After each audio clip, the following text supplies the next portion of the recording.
Oi, gente! Sejam bem-vindos a mais um programa Chá da Tati. Claro que os programas eles vêm trazendo informações diversas, coisas diversas, e hoje a gente vai falar mais uma vez sobre saúde mental e como a arte, como a escrita pode nos ajudar nesse processo de autoconhecimento. Mas antes de começar, e antes até de chamar minha vinheta, eu quero agradecer a Idelfit, quero agradecer também ao Chris Maier, que têm sido responsáveis em me ajudar a construir a minha imagem, no cabelo ou no jeito que eu estou trabalhando a minha saúde. Então já fica aqui meu agradecimento aos dois. E logo depois da vinheta, eu tenho uma coisa muito bonita para falar para vocês.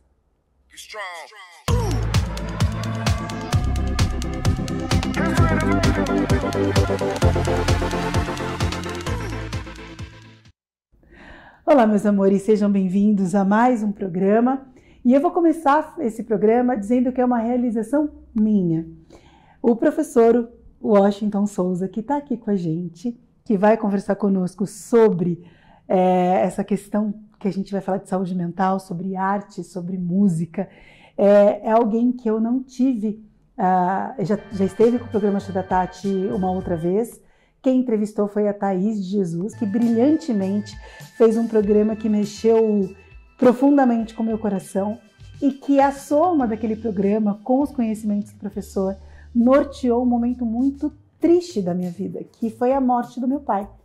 No dia em que meu pai foi velado e tudo isso, o programa foi ao ar com a Thaís e o professor conversando sobre, inclusive, a questão do luto, e isso norteou muito do meu sentimento e o da minha mãe, que viveu com meu pai 53 anos.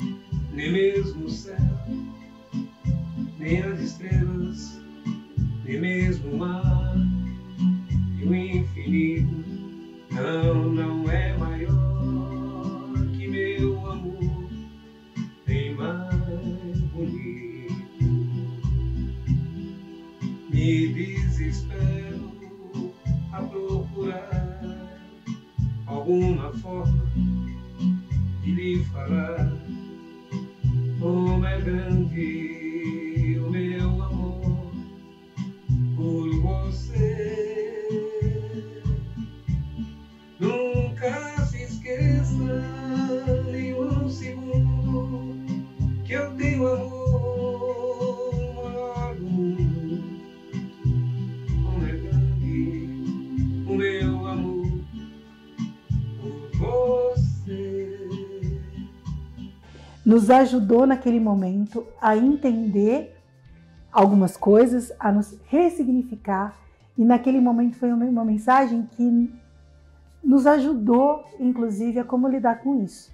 Então eu quero já abrir o programa com agradecimento a ele e a Thaís, mas agradecer imensamente isso, que nos ajudou num momento tão difícil, mas o ato do seu conhecimento, do seu estudo, por ser o estudante da alma humana, do pensamento, né? Como o senhor mesmo diz, isso já, mesmo sem nós nos conhecermos pessoalmente, mudou de uma forma tão importante a minha vida. Então, quero começar te agradecendo e já te passar a bola perguntando quem você é para se apresentar para essas pessoas. Na realidade, não precisa agradecer, porque é algo tão natural. Quando a gente encontra um momento em que a pessoa está num grau de sensibilidade mais aflorado, eu acho que a forma como você fala e a maneira como você conduz, de repente, um discurso narrativo, ela pode prejudicar ou pode tranquilizar uma pessoa. Então você não precisa agradecer, porque naquele momento, diante daquilo tudo que estava acontecendo, eu acho que foi a maneira mais legítima que eu tinha de dizer para você, sabe, uma coisa que é muito simples, né? Toda dor e sofrimento, em algum momento, ela vai amenizar e ela vai passar, não é? E a partir daí, você vai aprender a administrar a sua vida de uma outra maneira, né? Em razão da perda de um ente querido, você vai ter que administrar isso. E quanto mais sensível estiver a pessoa, e quanto mais for hábil aquele com quem você interage, melhor será para aquela pessoa que está naquele momento delicado. Então, eu não fiz nada além de passar uma mensagem para que você pudesse ter um pouquinho de tranquilidade no seu coração naquele momento e da sua mãe. Agora, quem eu sou, né? Eu sou um cara meio esquisito, assim. Né? Dizem algumas pessoas que eu pareço algo meio que um Frankenstein, né? É assim, porque né, a minha formação de base é em Direito, mas desde a faculdade, inclusive quando eu comecei a dar aula, eu percebia uma deficiência muito grande no curso de Direito, na forma como eram ministradas aulas e os conteúdos do próprio curso. Eu senti uma falta de informação a nível da psicologia e da biologia. Eram muito poucas as informações, ou quase nenhuma em determinados cursos. E eu falava, puxa vida, como é que você vai falar de um ser humano social, onde está incluído em normas sociais, comportamento, e a própria faculdade não te instrumentaliza para lidar com isso, então está faltando alguma coisa. Então eu fui me especializando, fui para a área da psicologia, eu me especializei em neurociência e psicologia aplicada, psicologia organizacional, eu fui estudar no Chile, fiz curso de extensão na PUC, na área de desenvolvimento humano, na área da percepção humana. Na realidade, essa extensão na PUC foi em matéria e consciência, né? E na Universidade de Chile eu fiz uma outra extensão voltada a estratégias, né? E depois disso eu fui me aperfeiçoando, fazendo muitas outras coisas, por isso esse meio que Frankenstein acadêmico, né? E não me arrependo em nada disso. Tá? Mas eu gostaria, se você me permitir, de fazer uma autodescrição minha, porque nós podemos ter alguém que está nos ouvindo, não está nos vendo, por uma questão que pode ser tecnológica ou uma questão biológica, né? Então, eu tenho 1,65 m, eu tenho a pele clara, um pouco morena, mas clara, eu tenho olhos verdes, eu sou careca nesse momento e tenho barba grisalha longa e sou sexagenário. Então eu já tenho 65 anos.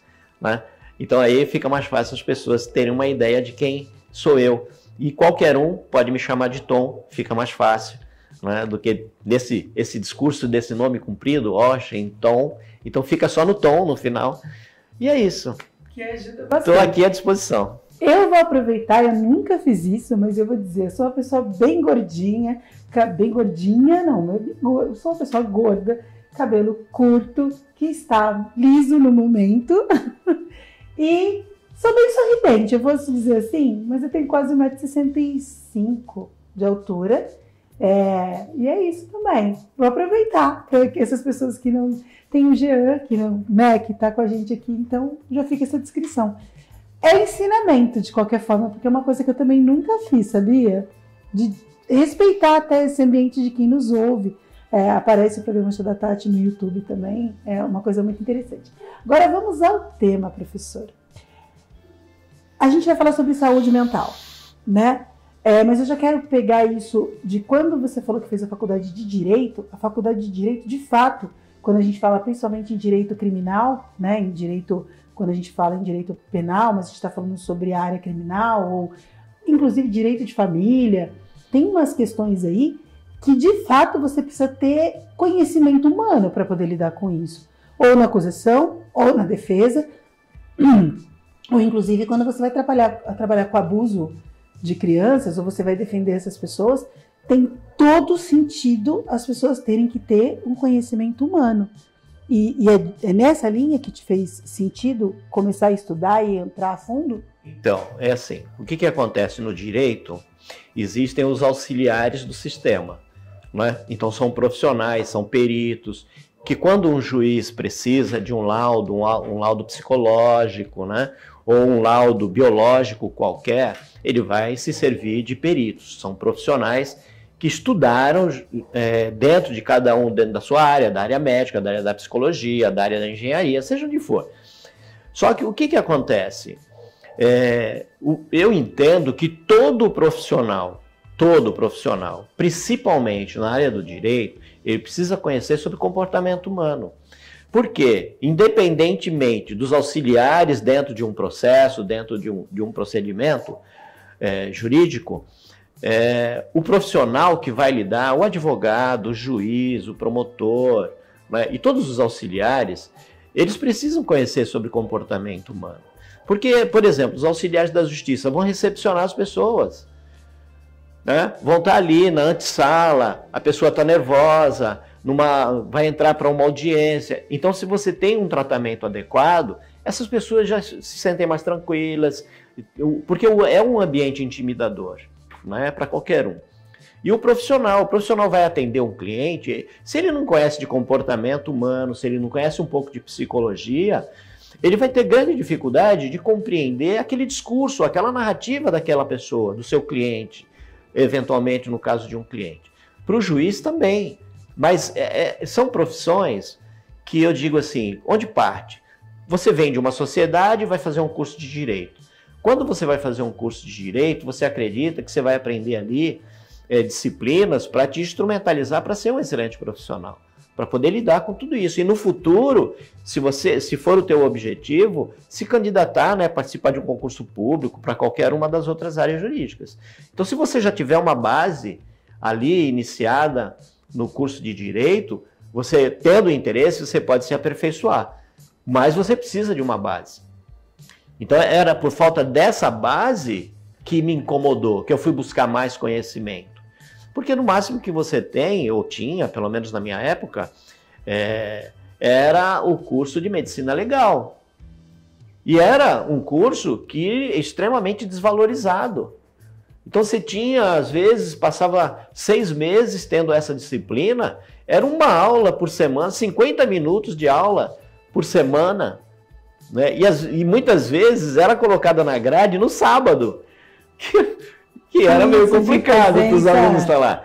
Então, essa fragilidade do sistema é que me levou e falou, não, peraí, eu quero saber mais, né? Principalmente porque, inclusive no direito, eu também dava aula de comunicação jurídica.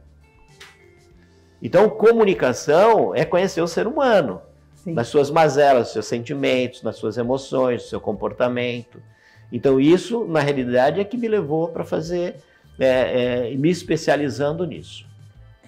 Super entendo, e falando sobre comunicação, a gente trabalha a responsabilidade daquilo que a gente está levando para o outro, né? Então, ter conhecimento daquilo que de como as pessoas podem receber, a gente entender como a gente pode se comunicar com aquelas pessoas que vêm de jeitos diferentes, comportamentos diferentes, de núcleos diferentes, que a gente vai falar de comportamento humano, algumas coisas podem ser um pouco mais padrão, a gente estava falando um pouquinho disso antes, né? Como a gente eu posso usar o termo espelho, como a gente se espelha nas pessoas, claro.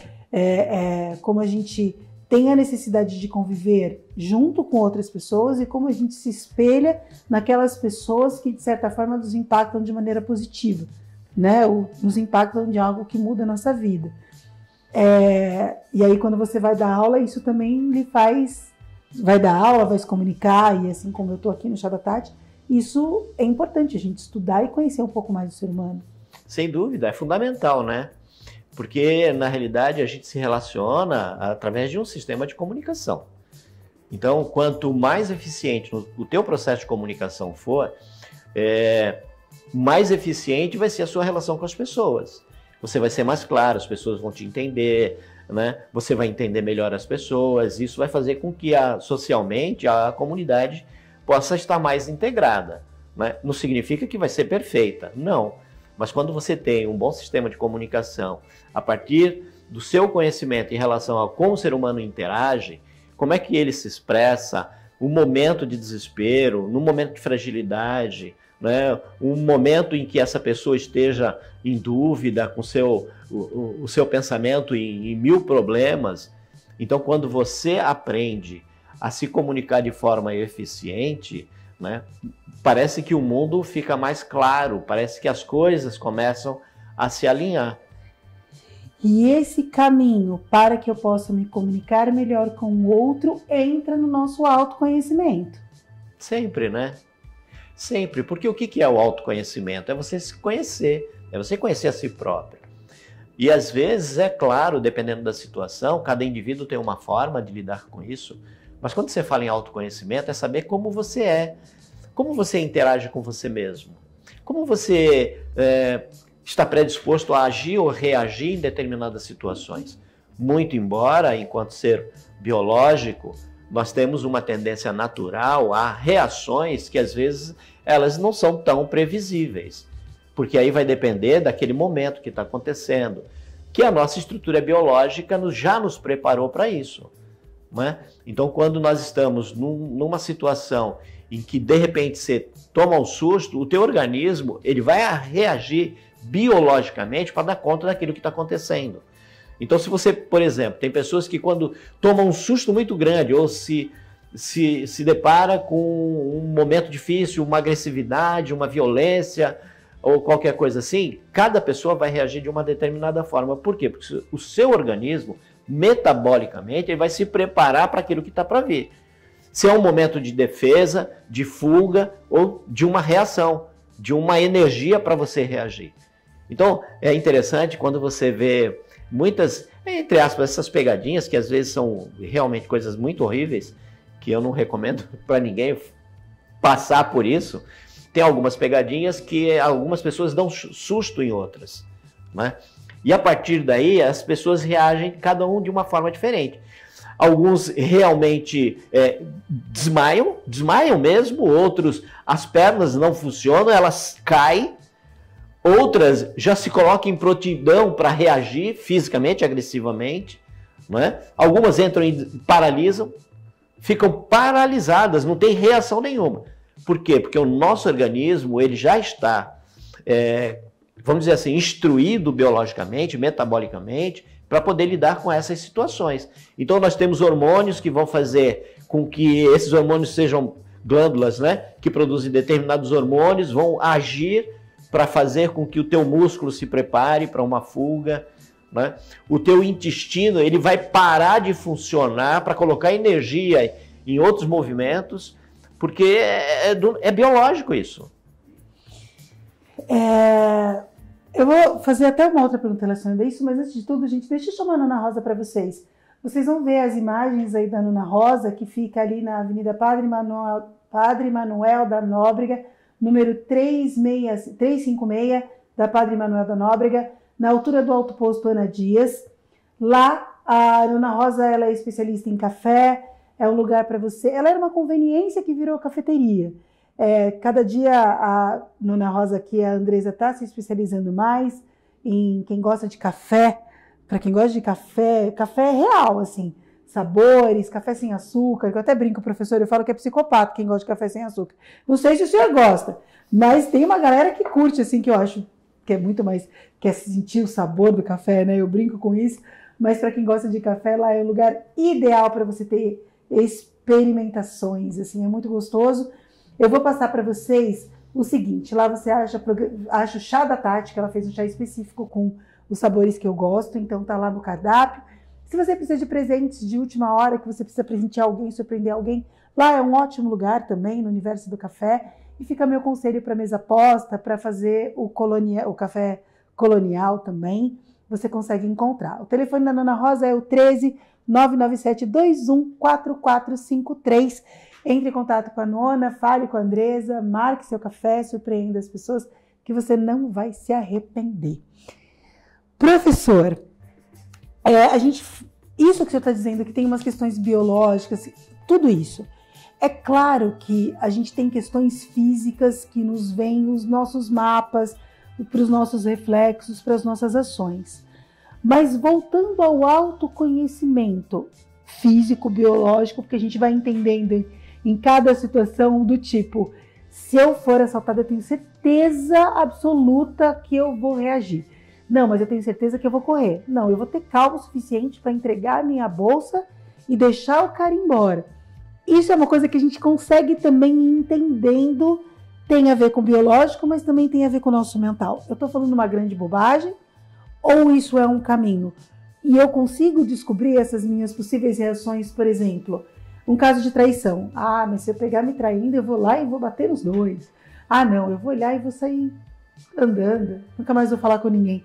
Essas coisas que têm reações que nos exigem no momento, na tomada de decisão e no furor da vida, mas eu consigo, me autoconhecendo, já começar a trabalhar com isso mentalmente. Claro, claro. Quando você fala em autoconhecimento, é tentar entender como é que você funciona.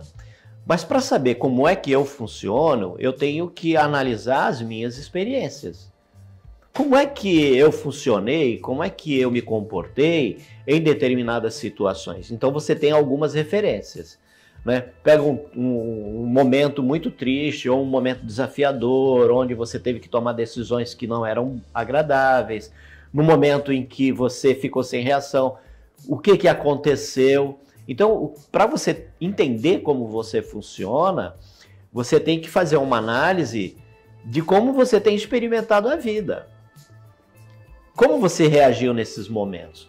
Mas isso não lhe dá certeza de que você vai saber o que fazer ou que você vai agir desta ou daquela forma quando uma situação acontecer, uma situação inusitada, um caso grave, você mencionou no momento de traição, quando descobriu e tal, em outras situações, você não vai ter essa certeza, é ilusão. Porque é sobrevivência, o teu organismo é que vai contar a história ali. E o que vai ser a partir dessa história, você também não tem controle. Você também não sabe o que vai ser. O que você pode fazer dependendo do conhecimento daquela experiência e das reações que o teu organismo teve a partir dali, o que eu posso fazer para trabalhar isso?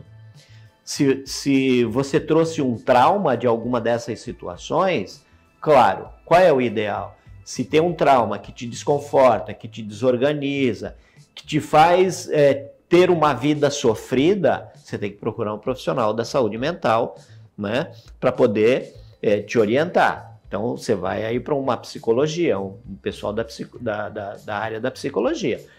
Se você percebe que você tem alguma disfunção orgânica e que você tem um padrão, porque assim, a gente, puxa, eu me comporto dessa forma, e as pessoas falam que eu sou bipolar.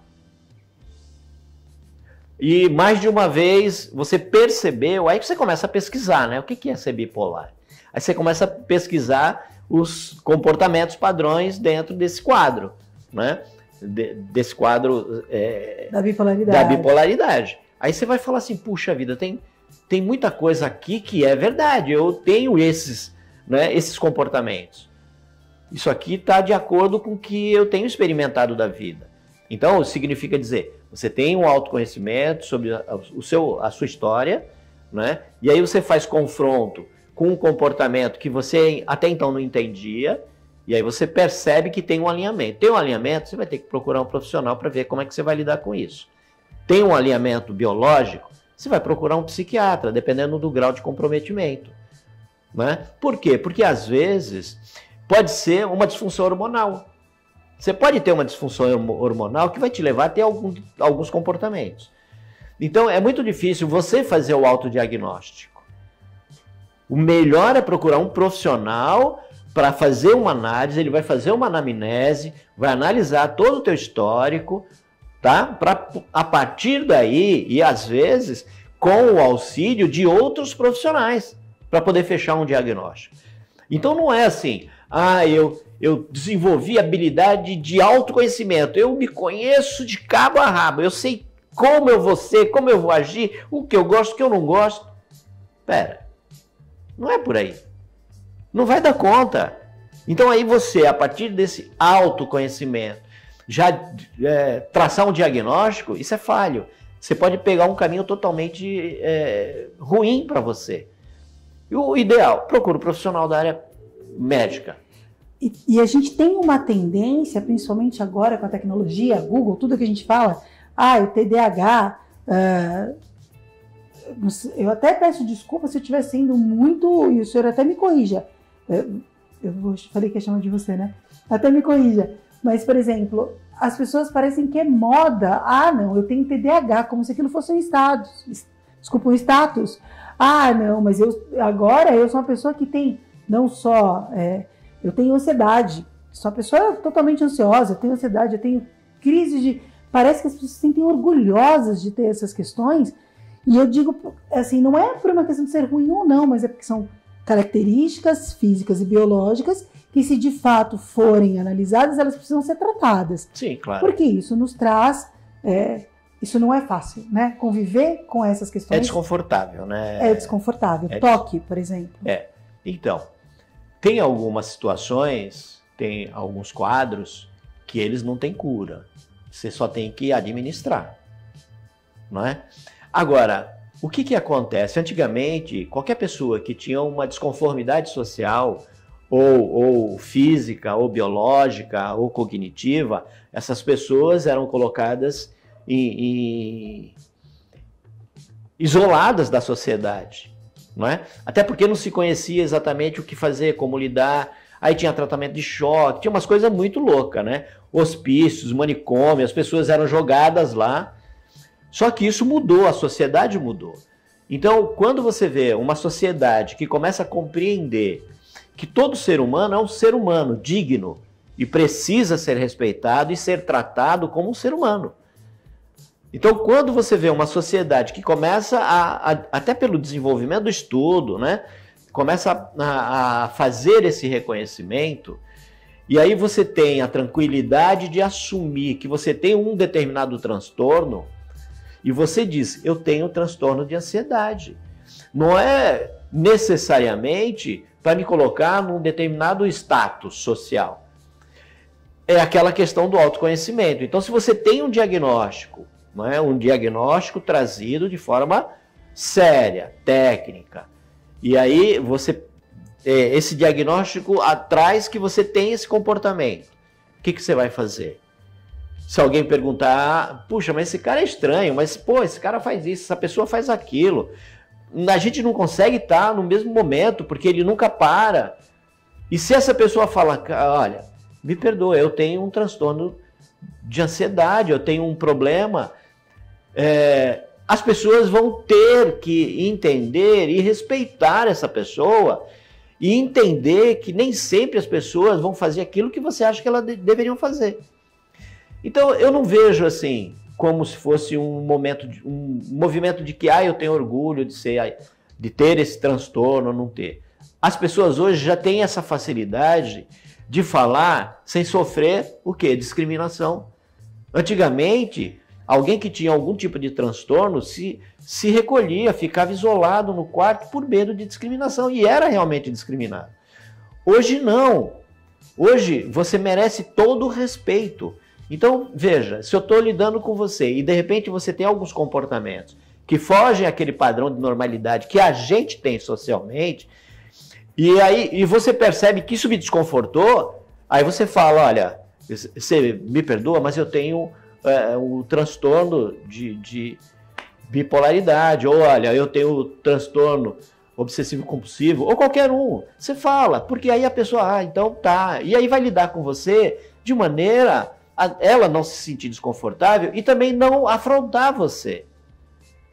Então isso é uma forma, é claro, terão pessoas que vão usar isso em algum momento de uma fala, ou do encontro, ou de uma relação social, para de repente se colocar como se fosse algo especial. Todo ser humano é especial. Todo ser humano é especial. Todo ele deve ser tratado como um ser humano, como alguém que merece todo respeito. Único. Único, você é único. Sempre será. Então isso é autoconhecimento, como você comentou no começo. Eu vou continuar com o senhor, mas deixa eu só chamar Cheiro de Rica e eu vou aproveitar o gancho do autoconhecimento. Gente, Cheiro de Rica é uma parceira aqui do canal que trabalha com perfumarias importadas, ela fala com inspirações também, e também trabalha com a sex shop de uma maneira discreta, e também é uma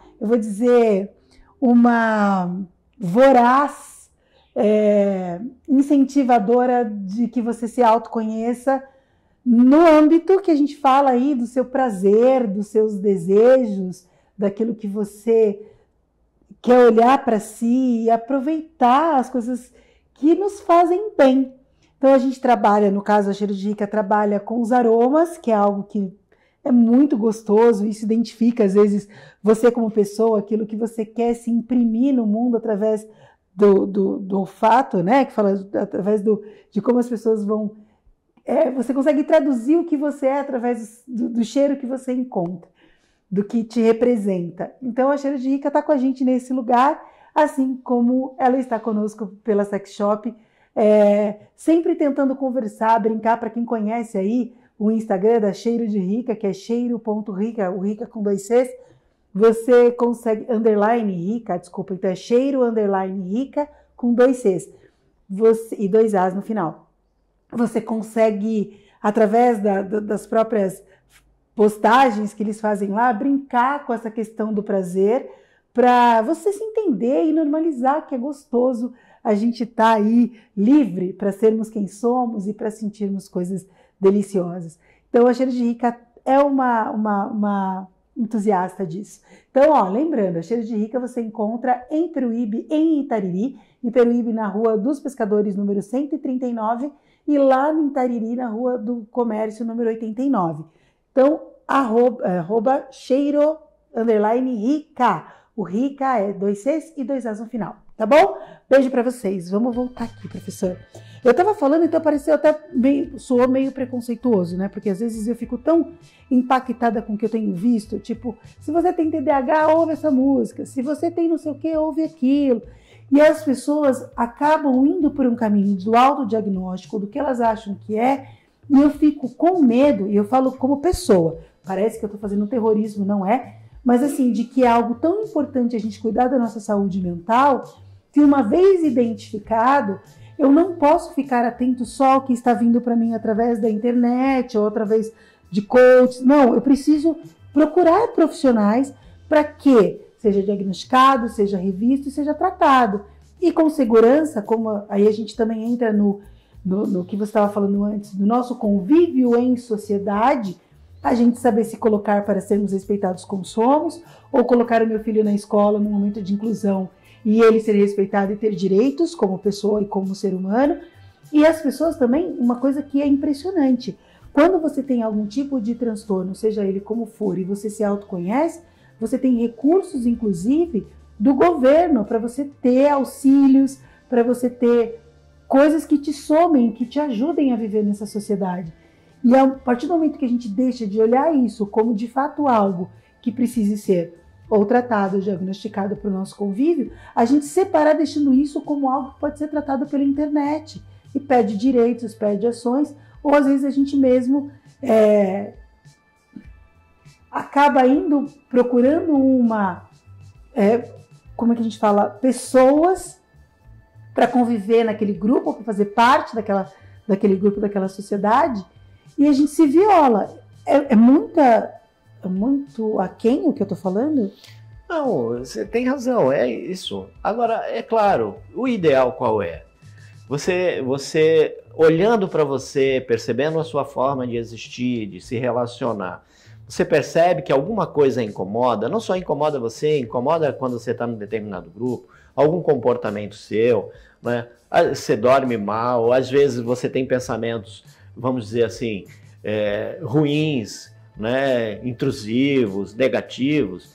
Isso, claro, isso não é normal. Pode ser uma fase, pode ser um momento em que você está vivenciando uma dificuldade ou um momento em que você teve um estresse muito, muito intenso, mas também pode ser uma característica biológica em decorrência de alguma questão física, pessoal, cognitiva, né?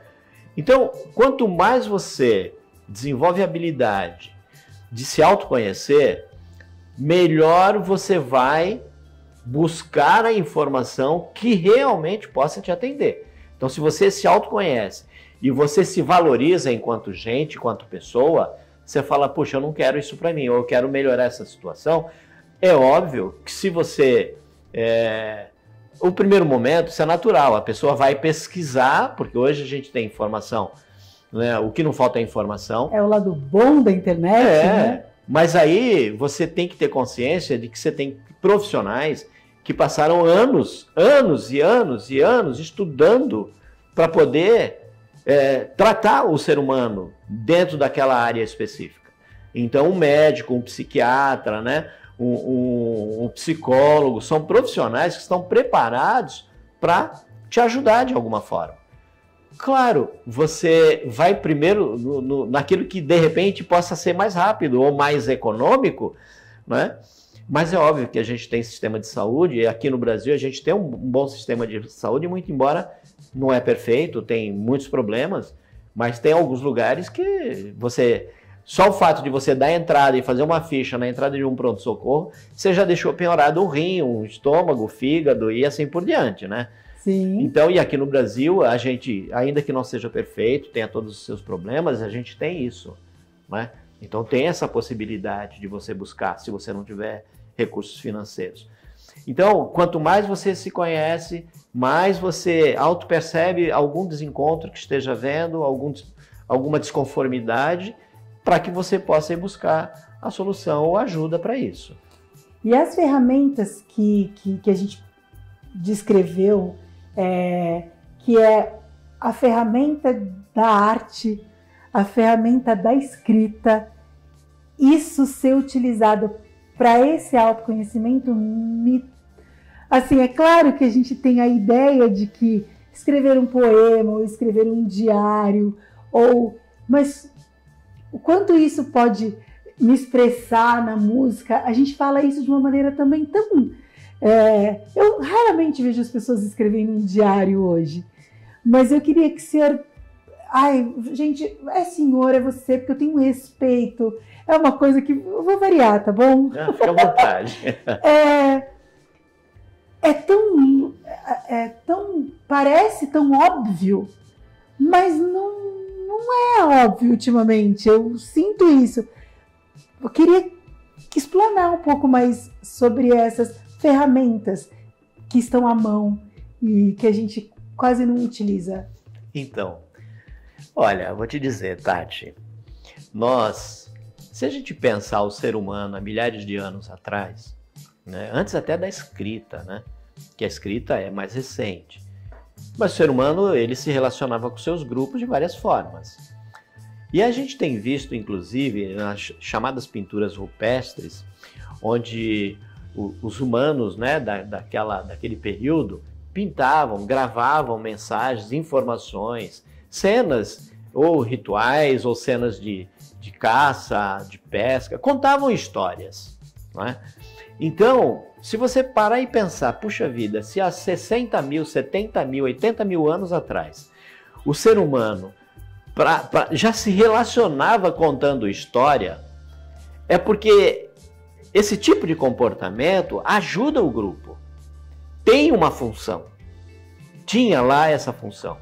E ela só veio se ampliando, mudando a tecnologia, né? O ser humano aprendeu a escrever, gravar, de maneira que os outros pudessem ter o mesmo conhecimento que você tinha e estava colocando ali.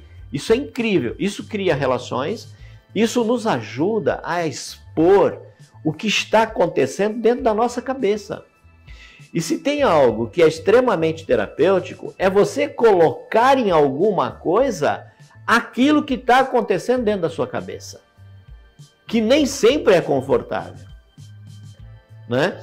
E quando você faz isso, você pode fazer através da arte, da pintura. Você pode pegar um papel, uma caneta, você pode pegar um lápis e você começa a riscar, fazer um desenho ou pintar. Se você tiver acesso a pincel, a tinta, e aí você começa a pintar, aquilo você está tirando de dentro de você alguma coisa que é tão única, tão pessoal, e quando você faz isso, é uma espécie de libertação. Primeiro que você mostra o que está dentro de você, você põe para fora, e não precisa falar, né? Uma pintura, um quadro.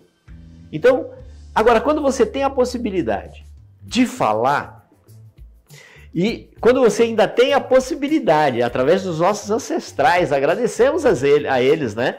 A possibilidade de escrever de maneira que são códigos e símbolos que uma determinada quantidade de pessoas vai olhar aquilo e vai saber o que você está escrevendo. Isso é fantástico, escrever é maravilhoso. Quando você tem uma relação com símbolos. Porque o que é a escrita? É a construção de pequenos símbolos, códigos, que representam alguma coisa que determinado grupo social, determinada civilização estabeleceu que tem esse significado. Então, a escrita é o estabelecimento de significado para uma série de símbolos. Então, se eu escrevo ali, coloco esses símbolos no papel, e eu escrevo lá, hoje acordei muito triste. Estou esperando o sol nascer para saber como será o meu dia. E eu escrevo isso, e você pega um pedaço de papel, você não sabe que foi eu que escrevi, está ali, você acha esse papel, você lê isso, é uma conexão direta com você. Isso é o poder da escrita.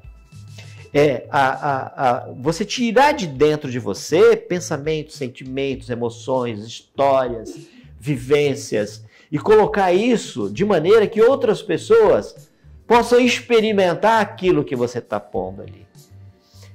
Ainda que cada um vai ter um sentimento em relação àquela escrita baseado na sua própria existência.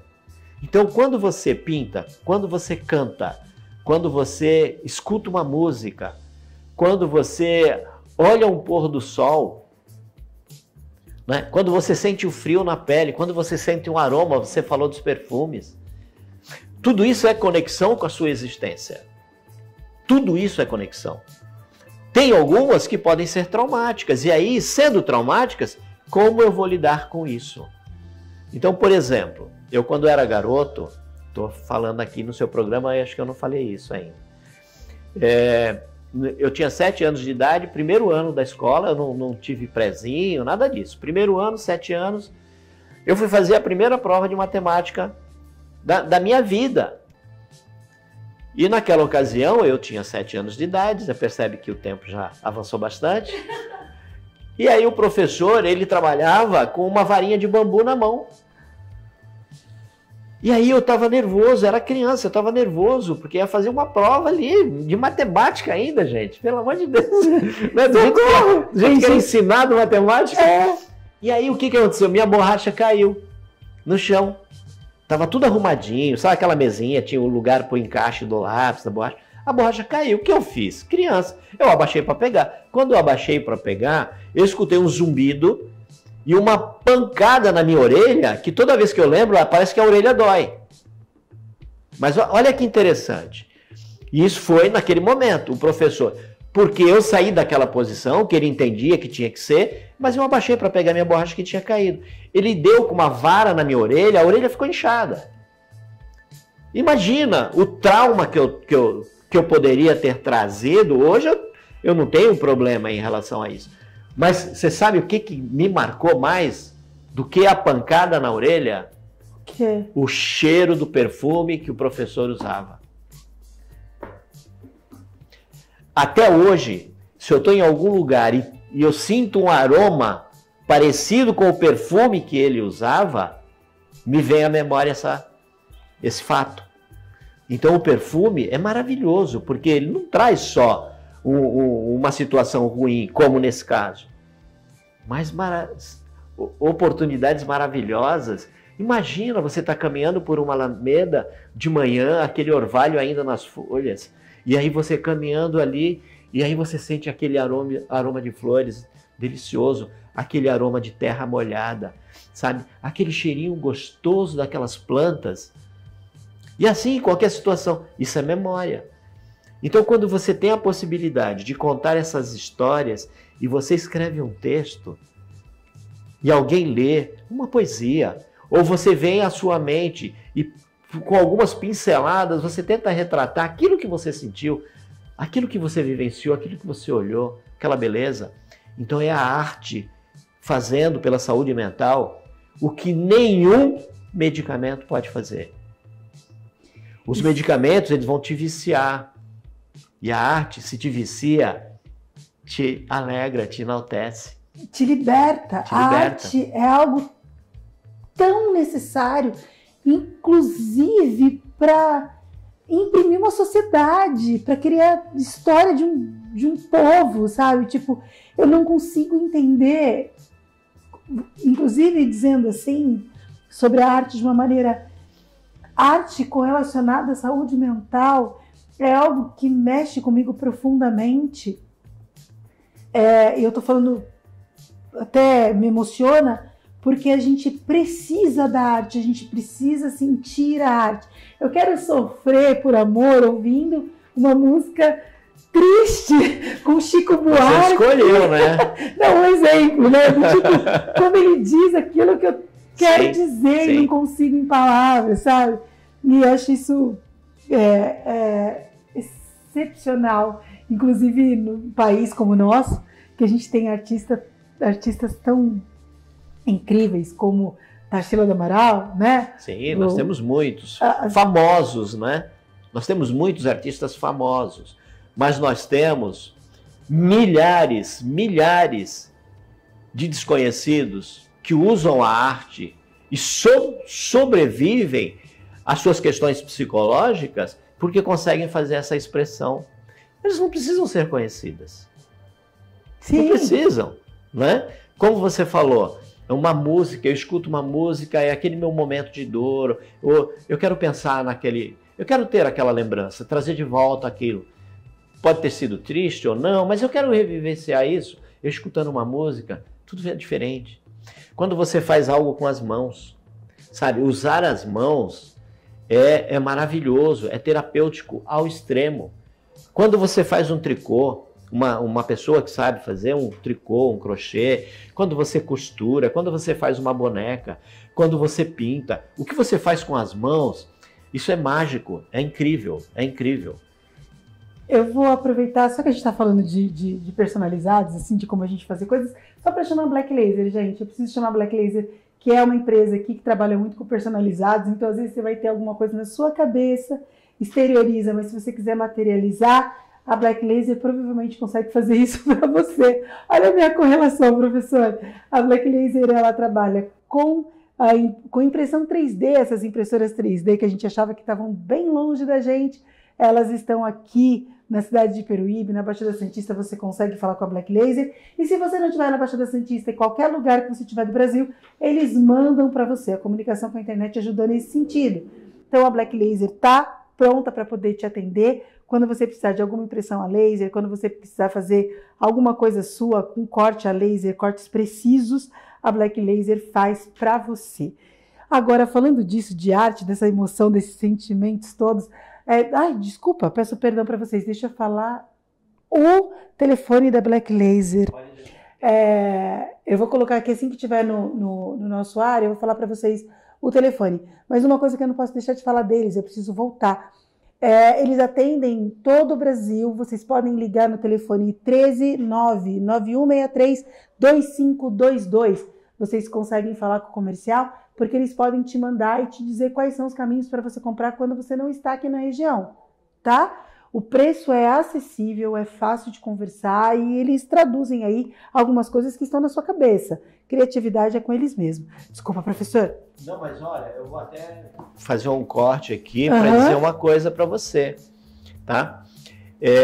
Eu tive a oportunidade de conhecer a Black Laser. Eu tinha um projeto, na ocasião, eu fui apresentado, e aí essa questão de fazer arte, de usar as mãos, eu conversei com ele, no mesmo momento ele já começou a projetar aquilo que estava na minha cabeça. E a coisa saiu, funcionou, um trabalho incrível e recomendo. Não estava combinado nada disso, hein? Mas eu estou dizendo porque eu já fui cliente, sou cliente da Black Laser, tá? E ele já me ajudou a desenvolver um projeto que foi maravilhoso. Eu fico muito feliz dele estar aqui. Eu nem sabia que ia apresentar aqui. Ele está com a gente. Esse ano ele decidiu entrar conosco. Ele que fez esse cenário. Ele que imprimiu para mim. Uma pessoa incrível, o William. Beijo para ele, para a Vanessa. E está com a gente. Ele está apoiando maravilha. Esse canal. Coisa legal. Que gostoso. Ó, vou contar uma coisa para você, bem rapidinho. Essa questão desse movimento social, de você incluir música, de você incluir arte, escrita, em processos terapêuticos, né? O desenho. Isso, claro, não é novo. A gente tem a Anísio da Silveira, que fez uma revolução na psiquiatria no mundo, e no Brasil principalmente, né? dando a oportunidade para as pessoas que tinham alguns distúrbios psicológicos expressarem a sua existência através da arte, do desenho. Isso foi uma revolução, né, num tempo em que não se falava nisso, não se admitia isso. Eu tenho um amigo que hoje ele vive França e Brasil, ele foi professor junto comigo. E de uns anos para cá, o que ele tem, eu tenho até brincado com ele, ele sai pelo mundo, e onde ele estiver, ele canta em voz alta. Ele sai cantando.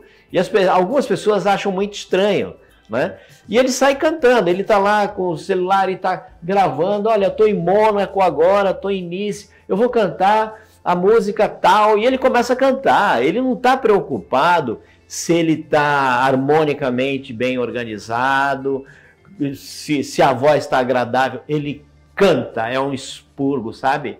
E aí eu tive a oportunidade, semana passada, ele veio ao Brasil, a gente foi tomar um café junto, e ele cantou aqui em tudo quanto é lugar que ele veio, na Baixada Santista, ele saiu cantando também. Cantando em aeroporto. E aí ele cria conexões. Ele expurga, ele cria conexão, ele se relaciona com o mundo através da música. Através da sua expressão. Então, isso é terapêutico. Então, a música, a escrita, o desenho, a escultura. Eu tenho um grande amigo escultor, Elver Savieto. É incrível o trabalho que ele faz, mas é pura expressão da sua própria existência. É como ele expurga a sua relação interna, aquela relação com ele mesmo. Não é? A gente tem um exemplo legal aí no cinema, né, que foi o Náufrago, né? Que aquela relação dele com ele, naquele momento de solidão, naquele momento de perda de identidade, da inexistência de outras pessoas para se relacionar, ele criou, né? Ele construiu uma pessoa para ele poder lidar com isso. A bola Wilson. O Wilson, né? O Wilson era um parceirão dele lá e sofreu junto com ele. Então, quando você compartilha, tem uma expressão que eu gosto muito, que eu aprendi com um dos meus parceiros lá da Alemanha, Instituto da Alemanha, e ele traz essa expressão: dor compartilhada é dor diminuída. Alegria compartilhada é alegria em efusão, e alegria amplificada. Então, quando a gente fala em arte para a saúde mental, a gente tem que entender que cada um vai ter uma forma de se expressar. Mas tem uma forma que eu acho que é extremamente rica, que é a escrita. E é assim, é muito triste que a gente perceba que isso está ficando cada dia mais difícil para a geração atual, para os nativos digitais. Porque se você falar para eles pegarem, ainda bem que tem a escola regular e tal, que ainda força a escrever. Mas se fosse depender só dessa nova geração, eles não iriam perder essa habilidade da escrita manual, né, muito rápido. Porque é só digitando, é no mundo da tecnologia. Mas escrever é maravilhoso. Você me permite fazer uma experiência com você? Podemos, nós temos 6 minutos. Tá. Acha que dá tempo? É bem rapidinho. Tá. É bem rapidinho, eu vou falar assim. Eu vou começar uma frase, é uma historinha, e você só completa com o que vier à sua cabeça. Tá. Tá bom? É bem rapidinho. Acordei. Era uma manhã fria. Abri a janela para o sol entrar. Pequenos passarinhos azuis pousavam na árvore bem próxima. Continua. Eu senti a brisa no meu rosto e foi incrível, junto com a brisa, ter a sensação da luz do sol. Olha só que interessante.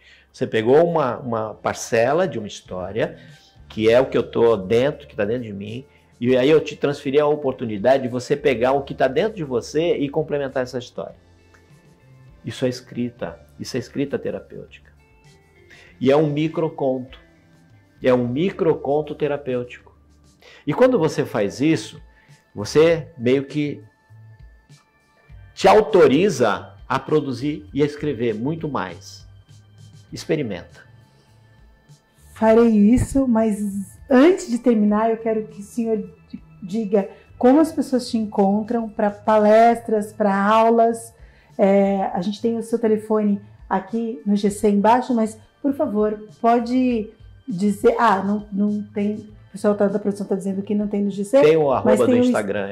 Tem o Instagram aqui no GC. Pode dizer para aquela câmera... Quem é você?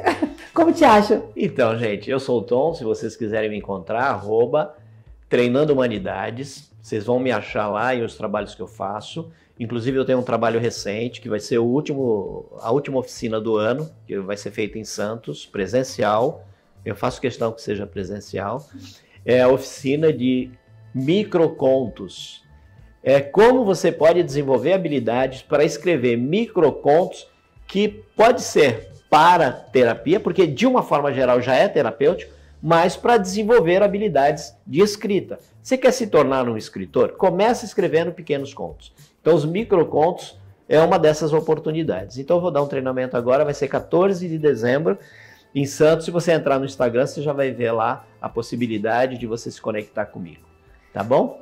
Eu quero muito fazer, a gente conversa sobre isso depois. Eu adoro, eu tenho essa ideia aí de... Eu gosto de escrever, hein? Gosto mesmo. Mas a gente vai falar mais sobre isso. Mas antes de tudo, eu, junto com o Tom, mandei para ele alguns filmes que eu achei que tinha a ver com o tema. E eu quero dar indicação desses filmes para você. São filmes que não são tão novos, mas são filmes que eu assisti, então eu estou falando para vocês baseado ao que eu senti. Então, um deles é Sociedade dos Poetas Mortos. Fundamental. Que é incrível e fala muito sobre a liberdade também através da escrita, da arte, de poesia, até de quando você consome, quando você lê, e também quando você pode criar poesia. Acho que tem um pouco por aí. Eles chamam de comédia-drama, mas tá a legenda aí para vocês. Além de Sociedade dos Poetas Mortos, tem o filme O Pianista, que ele usa a arte para poder ajudá-lo a lidar com a dor do Holocausto, da perseguição. Maravilhoso. É incrível esse filme, mas, professor, esse filme... Tom, eu vou chamar de professor por... Esse filme, eu não consegui assistir mais de uma vez, assim, porque ele me... existe muita dor, né, na história, né? Então é difícil mesmo. E ele toca piano no ar, se lembrando das notas, tá na memória, melodia. É da essência dele. Da essência dele para sobreviver. E tem um filme que é mais atual, que chama-se O Lado Bom da Vida, em que há uma pessoa com um transtorno, né? Sim, que é um transtorno bipolar. Mas que e trauma junto, né? Tem muitos traumas. E é verdade, tem muitos traumas. É verdade, lembrando agora. E eles usam da dança, inclusive ela usa de convencê-la a dançar com ela, para através da arte física, né, desse movimento, conseguir tratar esses transtornos. E eu vou trazer um filme que não está no GC, enlouquecendo o meu diretor, que eu não lembro o nome do filme. Quando você falou lá atrás, eu fiquei pensando que é um filme com Rodrigo Santoro, que ele vai para um manicômio quando o pai acha maconha nas coisas dele e não entendendo o que era aquilo. Isso antes, gente, é muito antigo esse filme, com Rodrigo Santoro, que manda ele para um hospício, que ele toma choque e outras coisas para poder tratar isso. Não lembro o nome do filme, né, mas acho que você também já deve ter assistido. Tem uma música do Arnaldo Antunes, eu fui lembrando as referências. Tem uma música do Arnaldo Antunes que fala, que está presente nesse filme. Bicho de Sete Cabeças, sabe, na produção. Tem uma lista enorme, você vai ficar o dia inteiro, porque é incrível. São muitas como coisas. O cinema faz... Porque é a história da existência humana, né? Retratado. Porque é a arte sendo traduzindo, né? E eu vou encerrar com vocês, meus amores, mais uma vez agradecendo Ideal Fit, mais uma vez agradecendo o Cris Maia, mas eu deixei para poder falar para vocês sobre a Central do Empreendedor no final desse programa. Central do Empreendedor é a contabilidade que vai te ajudar, empreendedores, que vai te ajudar nesse processo de empreender, sendo a sua contabilidade e estando atenta aí a quem vocês são no dia a dia, aí na sua produção, para te ajudar para que você não tenha questões aí futuras, problemas aí com o nosso governo. Um beijo para todos vocês. Esse programa acabou logo, mas ele volta. Tchau!